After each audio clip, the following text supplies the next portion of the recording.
nakalagay sa Rule 7 ng ating impeachment rules na the presiding officer and the court itself can actually cite anyone in contempt na in disrespect of the court.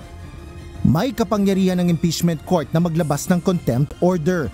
Ito ang inilahad ni Attorney Reggie Tongol, tagapagsalita ng impeachment court sa paglilitis kay Vice President Sara Duterte. Kaugnay ito ng hinihingi ng impeachment court na sertipikasyon na hindi nilabag ng House of Representatives ang 1-year ban sa pagsasampa ng impeachment complaint. May kinalaman ito sa 3 pang naunang reklamo na inihain sa mababang kapulungan ng Kongreso bago na i-transmit ang pang-4 na complaint laban sa pangalawang Pangulo. Ngunit paglilinaw ni Attorney Tongol, nasa impeachment court pa rin ang desisyon kung maglalabas ito ng contempt order. Tingin din niya, hindi rin basta-basta gagamitin ng impeachment court ang kapangyarihang ito. So it is used by the court sparingly.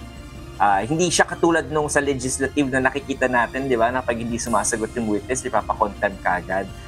So I think yung mga judges, yung mga ganito, hindi naman, especially dun sa mga lawyers and litigants, hindi kagad-kagad yun yung i-resort nilang remedy. Makapagalitan lang minsan, i-reprimand, usually gano'n lang yung ginagawa. Bago ito, ipinagpaliban ng lower house ang pagtanggap sa articles of impeachment na ibinalik ng impeachment court. May mga nais din umanong linawin ng mababang kapulungan sa utos ng Senado.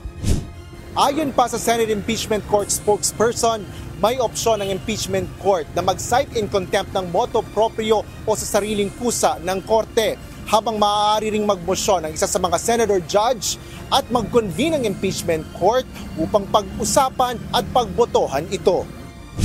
Mukhang papatayuin ulit ni presiding officer yung mga senator judges para magdiskusyon.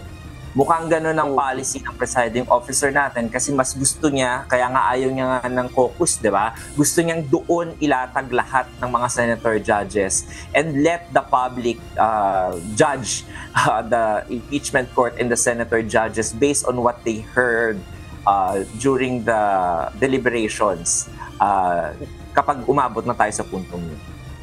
Kinumpirma naman ng tagapagsalita ng impeachment court na hanggang ngayong araw ay wala pa rin silang natatanggap na formal na tugon mula sa Kamara kaugnay sa utos ng impeachment court.